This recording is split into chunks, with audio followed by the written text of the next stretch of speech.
Somewhere in northern England, perhaps near the Irish Sea, perhaps near a river, but almost certainly on ground people still cross without ever knowing what happened there.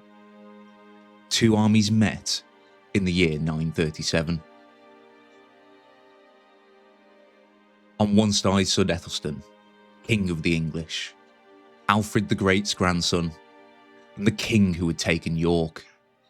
The king who for the first time ruled every major English kingdom. On the other stood the men who had come to pull that new kingdom apart. Warriors from Dublin, the host of Constantine, men of Strathclyde, and perhaps men from the north of England who never wanted a southern king in the first place. They fought at a place called Brunanburh. We know the name, we know the kings and princes that died there, and we know Æthelstan won, but we do not know exactly where this battle was fought. This field of blood has disappeared. And perhaps this is fitting, because Brunanburh was never really a battle fought over a field.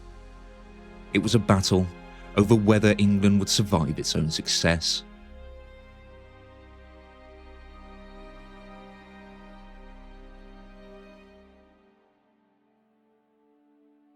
Welcome back to the story of England. Last time, Æthelstan had done what no ruler before him had managed. He had inherited Wessex and Mercia, he had held them together, and in 927 he had taken York. For the first time, one king ruled Wessex, Mercia, the Old Danelaw, and Northumbria. In this episode, we will see Æthelstan's enemies coming together to invade England and to try to break his new hold on the north. They will force the king of the English to fight for everything his family has built.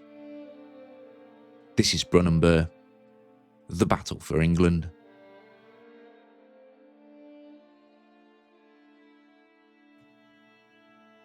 When Æthelstan rode into York, it must have seemed as though the missing piece had finally been set in place. His grandfather Alfred had saved Wessex when every other English kingdom seemed to be collapsing. His father Edward and his aunt Ethelfled had pushed English power through Mercia and into the Danelaw. Now Æthelstan held York, the old Roman city, the northern church centre, the Viking royal capital, and the kingdom that had spent decades slipping in and out of southern control. For the first time, every major English kingdom answered to one ruler. But York is not Winchester. It had not gradually grown into Æthelstan's kingdom. It had been taken, and beyond its walls lay a northern world that had not agreed to disappear simply because a king from the south had added another crown to his collection. For decades, rulers from Dublin had looked at York as a prize. Scandinavian kings had crossed the sea to hold it, and Northumbrian lords had made and broken agreements with the south according to whatever suited them. Æthelstan had not merely conquered a city, he had stepped into the centre of a struggle that had been going on for generations. He may have taken York, but by taking it, he has made sure nobody could ignore him again.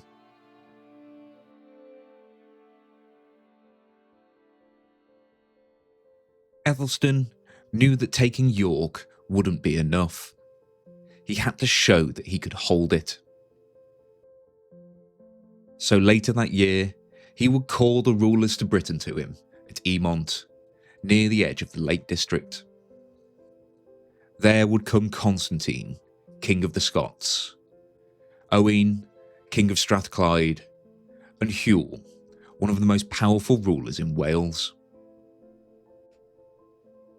The Anglo-Saxon Chronicle says they made peace with Æthelstan and accepted him as their lord.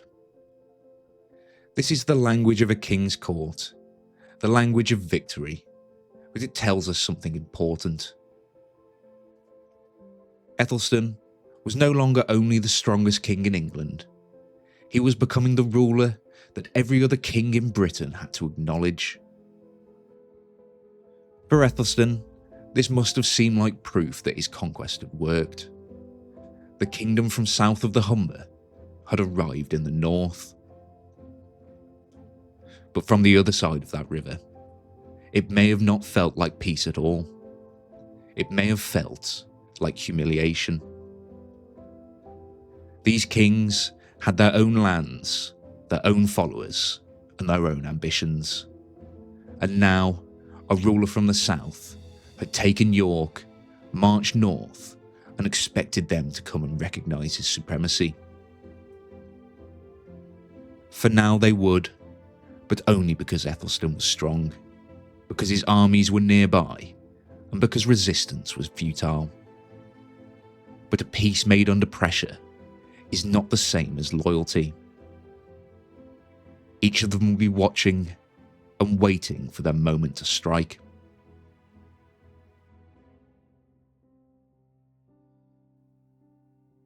While Æthelstan was making his peace in the north, another king was watching from across the sea.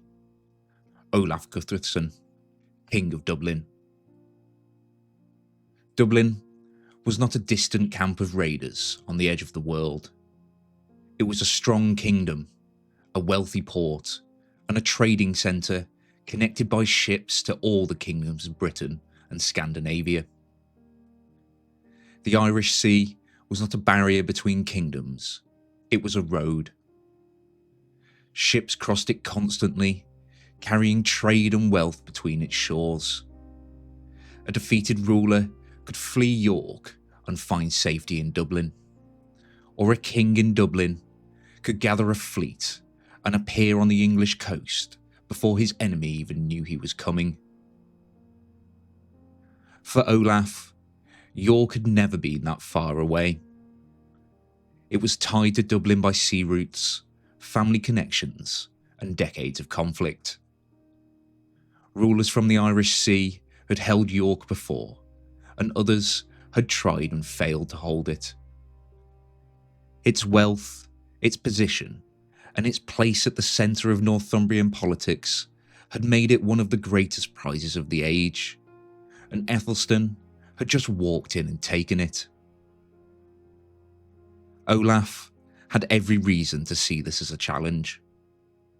The English king had not simply grown stronger, he had pushed into a political world where the kings of Dublin had long expected to matter.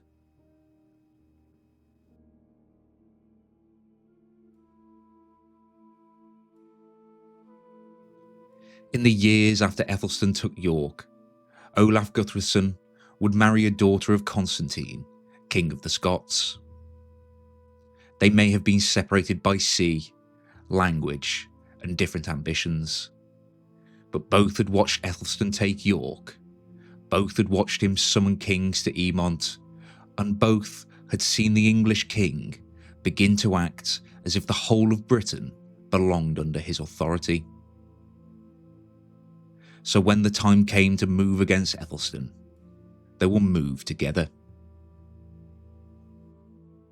For years after Eamont, Æthelstan would hold his new kingdom. His charters would grow more confident, and his court would draw in churchmen, nobles and visitors from across Britain and the continent. He will act less like the ruler of a single old kingdom, and more like a king whose power reached across the whole island. But as the years passed, Æthelstan's victory at York began to create the very danger it had meant to prevent.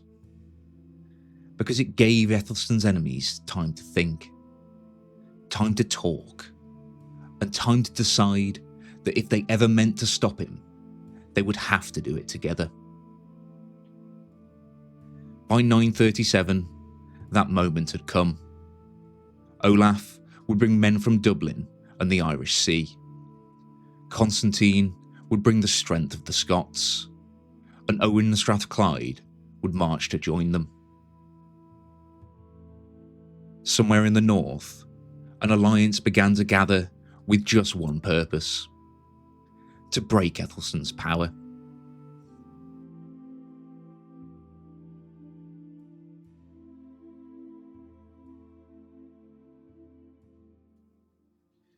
By autumn 937, Olaf had crossed from Dublin with an army, joining Constantine of the Scots and Owain of Strathclyde in a coalition against Æthelstan. We do not know exactly where Olaf landed, how the armies came together, or how many Northumbrian lords joined them. The sources are frustratingly quiet about the invasion itself. But their purpose is clear enough. They were not here to raid a few villages and return home with silver. They had come to completely break Æthelstan's grip on the north. For Olaf, York was the prize. For Constantine and Owain, Æthelstan's defeat would halt the expansion of English power towards their own borders. And for Æthelstan, the danger was immediate. If this army won control of York, then the city he had taken 10 years earlier may become the point at which his entire kingdom will begin to come apart. So, Æthelstan will march north to meet them, with his younger brother Edmund at his side. Edmund was still an Aetheling, not yet king, but the poem written after the battle remembers the brothers fighting together. Æthelstan, king of the English, and Edmund, his younger brother. They had inherited a kingdom that had been assembled through 3 generations of fighting, and now they were leading its army towards a battle that would decide whether it could be kept together.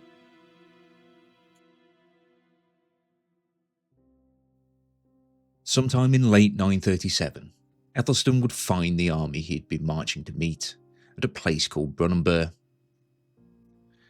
Where it stood, nobody can now say for certain, and for generations, historians have tried to find it.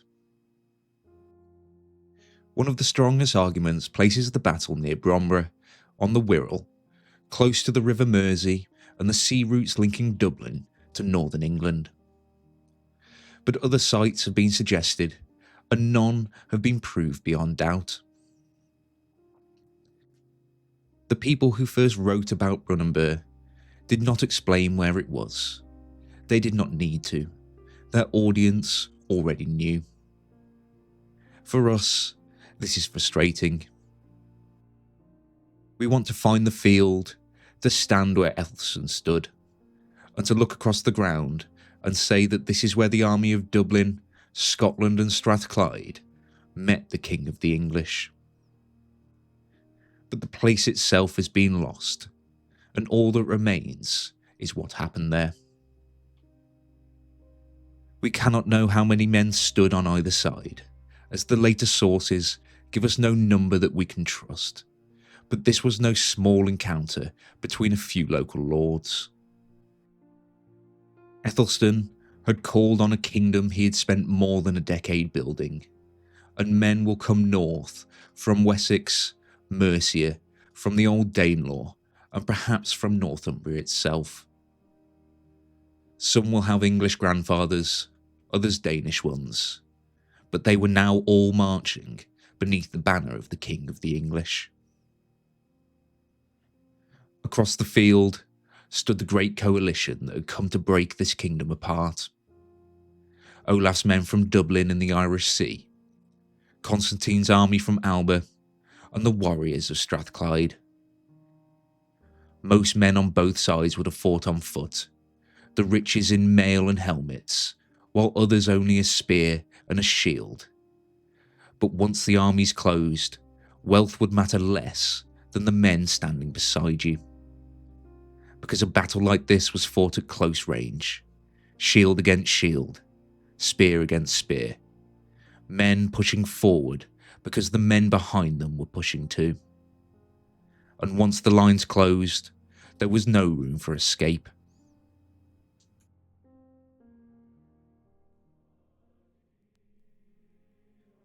One of our best accounts of Brunanburh is a poem preserved in the Anglo-Saxon Chronicle. It was written to celebrate Æthelstan's victory, not to give us a fair account of both sides. Its author will praise Æthelstan and Edmund and give little space to the men who had marched against England. But even a victory poem could not hide what kind of day Brunanburh had been.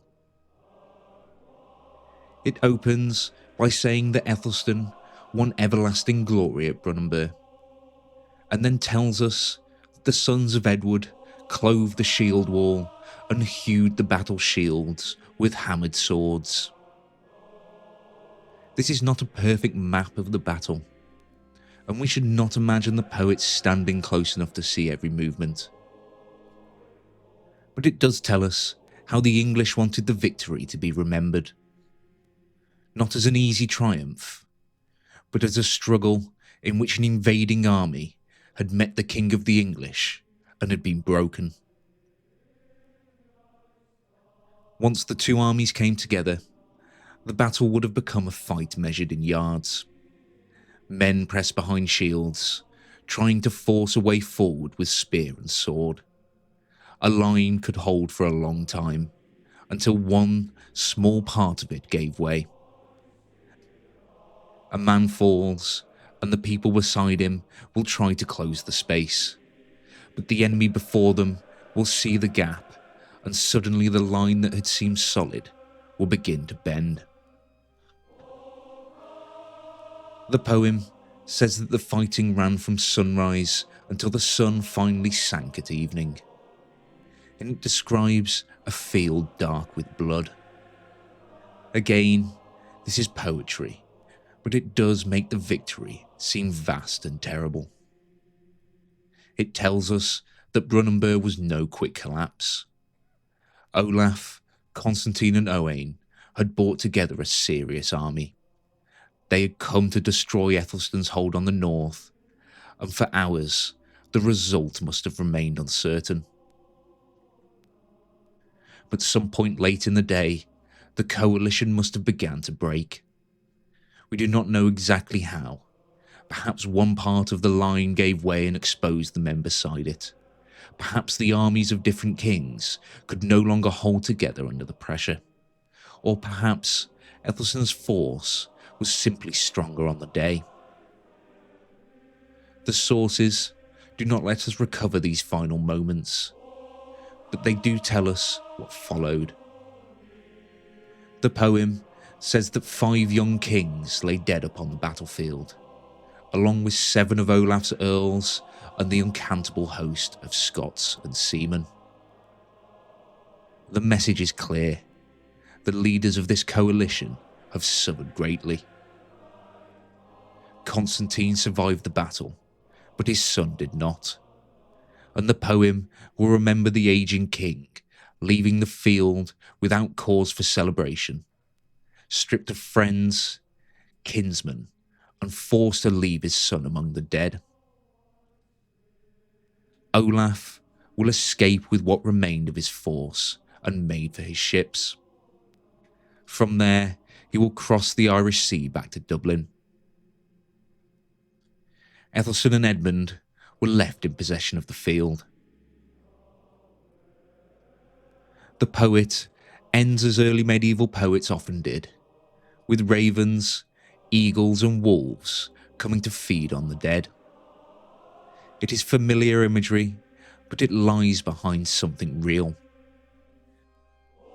When the fighting ended, the field would have been full of men who will not return to Dublin, Alba or Strathclyde.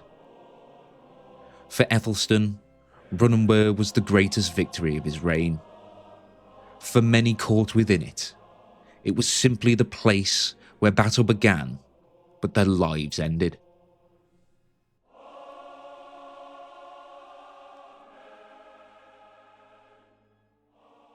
Æthelstan had won, that much is clear. But when the fighting ended, nothing had been magically settled. York was still a city that had only recently been brought under English rule. Northumbria still had its own past, its own powerful families, and its own reasons to resist a king from the south. Beyond his northern frontier, Constantine still ruled at Alba, Strathclyde still stood to the west, and across the Irish Sea, Dublin remained powerful enough to threaten York whenever the chance came. Brunanburh had not removed Æthelstan's enemies, but it had shown, even when they came together, they could be beaten. Olaf had crossed from Dublin, Constantine had marched south from Alba, and Owain had brought the best of Strathclyde to war.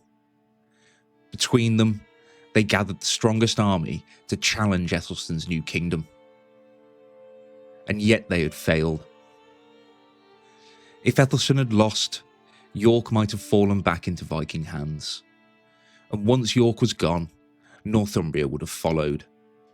And if the north began to slip away, the older divisions inside England could have easily returned. Mercia may have begun to doubt, and the Danelaw may have begun restless. The kingdom that Alfred had saved, Edward and Ethelfled had expanded, and Æthelstan had completed, may have simply started to come apart.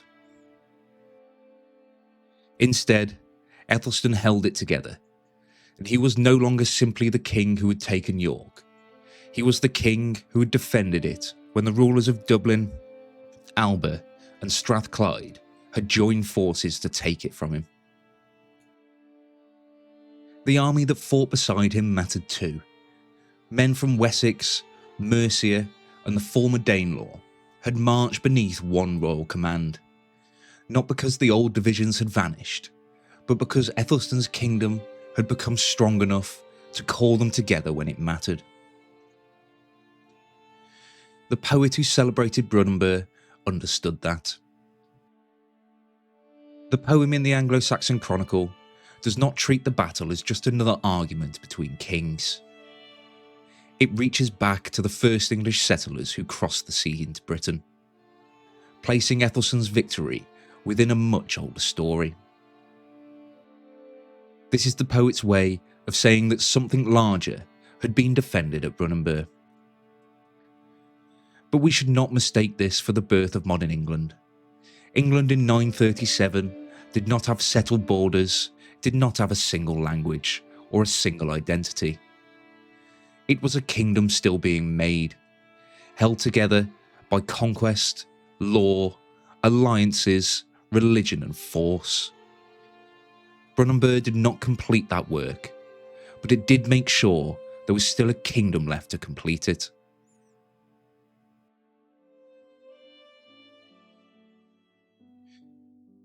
Æthelstan had survived Brunanburh. He had beaten the greatest alliance his enemies could gather against him. But just 2 years later, Æthelstan will be dead.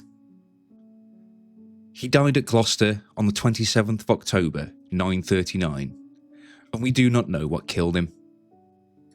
The Anglo-Saxon Chronicle gives us no final speech, no last battle, and no great explanation.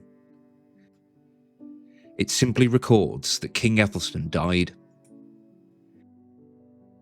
He was around 45 years old when he died, and although he had begun his reign with uncertainty in Wessex, he had ended it with all the rulers around England forced to acknowledge his power. And at Brunanburh, he had defended the kingdom his grandfather Alfred had begun to save. But all of a sudden, he was gone. He had no son to succeed him, so the crown passed to his younger half-brother, Edmund. The same Edmund who had ridden beside him at Brunanburh. Edmund, though, will not inherit the secure kingdom that the victory poem had promised. He inherited a kingdom that had just lost the only man who could hold it together. Olaf Guthfrithson was still alive, and the King of Dublin may have been beaten at Brunanburh, but he was not destroyed. Æthelstan's death will give him the opening he has been waiting for. Before the year is out, Olaf will be back in England, and York will slip away from the rule Æthelstan has fought so hard to establish. Brunanburh had saved Æthelstan's England, but it had not made that England safe.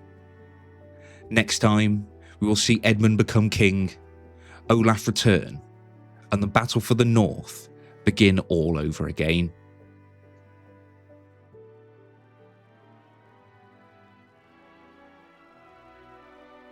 Thank you for listening to The Story of England.